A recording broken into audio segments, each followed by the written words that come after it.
సాహిత్య అభిమానులకు స్వాగతం సుస్వాగతం. ఒక చిన్న మాట. విజయం బద్ధకం రెండు రైలు పట్టాల్లాంటివి, ఎన్నటికీ కలువవు. ఒకదానితో చెలిమి చేయాలంటే రెండో దానితో వైరం తప్పదు. కాబట్టి చాయిస్ ఇస్ యువర్స్. మీకు ఏది కావాలో ఎంచుకోండి. ఇక ఆలస్యం చేయకుండా ఈరోజు టాపిక్లోకి వెళ్తున్నాను. అది అష్టవిధ శృంగార నాయికలు. అదేనండి, మన కావ్యాల్లో హీరోయిన్స్, నాయికలు. అవస్థాభేదమును బట్టి నాయికలు 8 రకాలుగా ఉన్నారు.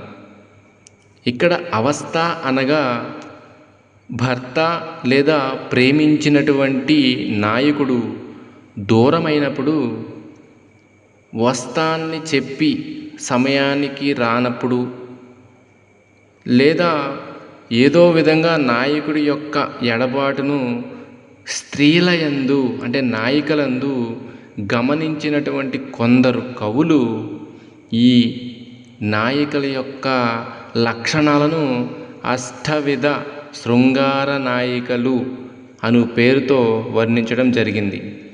అయితే ఈ వివరణ, ఈ వర్గీకరణ మొట్టమొదటిగా చేసినటువంటి కవి 2వ శతాబ్దానికి చెందిన భరతుడు. భరతుడు తన నాట్యశాస్త్రంలో పేర్కొన్నాడు ఈ అష్టవిధ శృంగార నాయికల గురించి.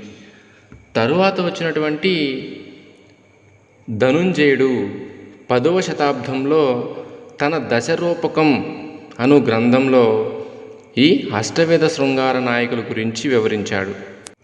12వ శతాబ్దంలో గీతాగోవిందం అనే గ్రంథాన్ని రచించినటువంటి జయదేవుడు రాధా రూపంలో ఈ అష్టవిధ శృంగార నాయికలను వర్ణించాడు. అంతేకాకుండా ఈ అష్టవిధ శృంగార నాయకుల గురించి భారతీయ చిత్రకళ, శిల్పకళ, శాస్త్రీయ నృత్య సంప్రదాయాలలో కూడా తెలుపబడింది. ఈ నాయకుల యొక్క ప్రతిమలను కళాఖండాలైన రాగమాల చిత్రాలు ప్రముఖంగా చిత్రించాయి. ఈ అష్టవిధ శృంగార నాయకులకు నాయకుడిగా మాత్రం శ్రీకృష్ణుడు చాలా బాగా కీర్తించబడ్డాడు. ఇప్పుడు ఈ అష్టవిధ శృంగార నాయకుల లక్షణాలు చూద్దాం. మొట్టమొదటిగా స్వాధీన భర్తృక. పరస్త్రీలను కన్నెత్తైనా చూడకుండా తనయందే అనురాగము కలిగి ఉండి తాను చెప్పినదే చేసేవాడు తనకు భర్తగా కావాలని కోరుకునే నాయిక స్వాధీన భర్తృక. ఈ పేరులోనే ఉంది, స్వాధీనం చేసుకుంటుంది అని. ఇటువంటి స్త్రీలు ఎక్కువ స్థాయి ప్రేమను అలాగే అనుమానాన్ని కలిగి ఉంటారు. ఉదాహరణ తీసుకుంటే సత్యభామ. చిత్రకళలో ఈ స్వాధీన భర్తృక నాయకుని పారాణి అంటే కాలికి పారాణి పెట్టేటట్లుగా లేదా నుదుట తిలకం దిద్దుతున్నట్లుగా చూపిస్తారు. ఇది చాలా ముఖ్యమైన ప్రశ్న, గమనించాలి. 2వ నాయిక వాసక సజ్జిక లేదా వాసక సజ్జి. సుదీర్ఘ దూర ప్రయాణం నుండి తిరిగి వచ్చే భర్త కోసం నిరీక్షిస్తూ భర్త వచ్చే సమయానికి ఇంటిని తనను అందంగా అలంకరించుకుని ఉండే నాయిక వాసక సజ్జిక. ఈమె అందాన్ని కావ్యాలలో రతీదేవితో పోలుస్తారు. ఇప్పుడు చిత్రకళలో వాసక సజ్జికను ఏ విధంగా చూపిస్తారంటే అలంకరించబడిన పూలదండలతో చూపిస్తారు. ఈ వాసక సజ్జిక శిల్పం ఖజరహోలోని లక్ష్మణ దేవాలయంలోను జాతీయ సంగ్రహ ఆలయంలోనూ కనిపిస్తుంది. ఎందుకంటే ఈమె అందాన్ని రతీదేవితో పోలుస్తారు కాబట్టి. ఆ తరువాతి నాయిక విరహోత్కంఠిత. విరహం వలన వేదన చెందే నాయిక. భర్త లేక ప్రియుడు చెప్పిన సమయానికి రాకపోతే బాధపడు నాయిక విరహోత్కంఠిత. ఈ విరహోత్కంఠిత నాయికను చిత్రకళలో పాన్పు మీద కూర్చున్నట్లు లేదా వరండాలో నిలబడినట్లుగా చూపిస్తారు. నాలుగో నాయిక విప్రలబ్ధ. ప్రియుడు చెప్పిన స్థలమునకు రాలేదని విరహం చేత కోపించిన నాయిక విప్రలబ్ధ. ఈమెను చిత్రకళలో ఆభరణాలను విసిరి పారేసిన వనితగా చిత్రిస్తారు. ఇక్కడ చాలా ముఖ్యమైన అంశం ఏమిటంటే, పరీక్షలకు సిద్ధమయ్యేవారు కొంచెం తికమక పడతారు. అంటే నెట్, సెట్, డిఎస్సి మొదలైన పరీక్షల్లో ఈ ప్రశ్న అడిగే అవకాశం ఉంటుంది. విరహం వల్ల బాధపడితే విరహోత్కంఠిత, అదే విరహం చేత కోపిస్తే విప్రలబ్ధ. గమనించాలి. ఆ తరువాత నాయిక ఖండిత. భర్త రాత్రి ఇంటికి రాకుండా ఉదయాన్నే వచ్చినప్పుడు, తనకు సంభోగ చిహ్నములు కనబడినప్పుడు విపరీత కోపంతో ఉన్న నాయికే ఖండిత. ఈ ఖండిత నాయికను చిత్రకళలో ప్రియుడు లేదా భర్తపై తిరగబడుతున్నట్లు, అంటే కోపంతో కొడుతుందేమో అన్నట్లుగా చిత్రిస్తారు. ఆ తర్వాత కలహాంతరిత. పేరులోనే ఉంది, కోపం చేత ప్రియుడిని వదిలి వెళ్ళి తరువాత బాధపడే నాయిక. తన కోపం చేత కలహించి, అంటే పోట్లాడి, ద్వేషంతో తన ప్రియుణ్ణి వదిలిన నాయిక కలహాంతరిత. ఈమెను చిత్రకళలో నాయకుడు వెళ్ళిపోతుంటే బాధపడే స్త్రీగా చిత్రిస్తారు. ఇక్కడ ఒక ముఖ్యమైన ప్రశ్న ఉంది. రాధను కలహాంతరితగా వర్ణించిన కవి ఎవరు? జయదేవుడు. తరువాత నాయిక ప్రోషిత భర్తృక.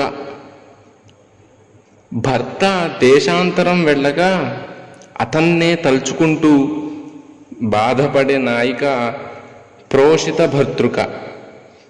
చిత్రకళలో ఈమెను చెలికత్తెలు పరామర్శించిన మాట్లాడకుండా దుఃఖంతో చింతిస్తున్నట్లుగా చిత్రిస్తారు, అంటే ఏడుస్తున్నట్లుగా చిత్రిస్తారు.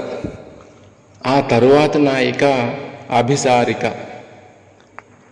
ప్రేమతో ప్రియుడి వద్దకు వెళ్ళే నాయిక లేదా ఆ ప్రియుడినే తన వద్దకు రప్పించుకునే నాయిక అభిసారిక. ఇక్కడ ప్రియుడు లేదా భర్త ఇద్దరూ ఒకటే అని గమనించాలి. అభిసారం అంటే ప్రేమికుల యొక్క సంకేత స్థలం. చిత్రకళలో అభిసారికను త్రోవలో అడ్డంకులను తొలగించే విధంగా చిత్రిస్తారు.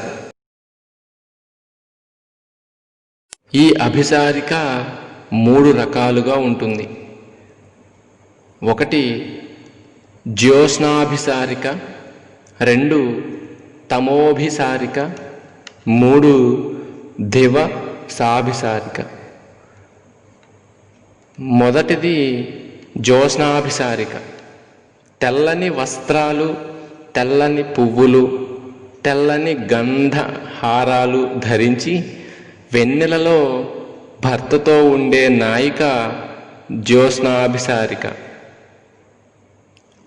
రెండవ నాయిక నల్లని వస్త్రము, నల్లని పుష్పాదులు ధరించి చీకటిలో భర్తతో ఉండే నాయిక తమోభిసారిక. ఇక్కడ తమము అనగా చీకటి అనే విషయం గుర్తుంచుకోవాలి. 3 దేవాభిసారిక పగలు ఇంట్లో ఎవరూ లేని సమయంలో చూసి భర్తను ఇంటికి రమ్మని పిలిచే నాయిక దేవాభిసారిక. ఇక్కడ దివము అంటే పగలు. ఈ దేవాభిసారికకు మంచి ఉదాహరణ కొత్తగా పెళ్ళైన వారికి ఆషాఢమాసము వచ్చినప్పుడు వారి యొక్క అవస్థలను ఇక్కడ మనం గుర్తుంచుకోవచ్చు. ఈ విధంగా అష్టవిధ శృంగార నాయకుల యొక్క లక్షణాలను చూసాం. ఈ 8 మంది నాయికలకు సహాయం చేసేవారు నాయికా సహాయకులు. వీరిని దూతికలు అనే పేరుతో పిలుస్తారు. ఈ దూతిక అనే పదం మనకు ప్రబంధాలలో అల్లసాని పెద్దన యొక్క పద్యంలో కనిపిస్తుంది. నిరుపహతి స్థలంబు రమణి ప్రియదూతిక తెచ్చి ఇచ్చు అనే పద్యం ద్వారా ఆయన పద్యం ఎప్పుడు రాయొచ్చు, పద్యం రాయడానికి పరిస్థితుల్ని చెప్పే సందర్భంలో ఈ దూతిక అనే పదాన్ని వాడతారు. ఇప్పుడు ఆ దూతికలలో రకాలు చూద్దాం. సఖి, నటి, దాసి, ధాత్రేయి, ప్రతివేశిని, బాలిక, యోగిని, శిల్పిని, తాంబూలిక, గాంధిక, రజని, పాచన స్త్రీ, గాయక. ఈ మొదలైన వారు నాయికలకు ప్రియునితో సమాగమ సంఘటనల గురించి సహాయం చేస్తారు. అంటే ఆ నాయకులు కలవడానికి వీరు హెల్ప్ చేస్తూ ఉంటారు. ఒక్కొక్కసారి నాయికే దూతిక పని కూడా చేయటం మనకు కావ్యాల్లో కానీ సినిమాల్లో కానీ కనిపిస్తూ ఉంటుంది.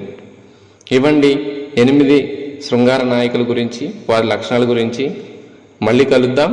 సర్వేజన సుఖినో భవంతు.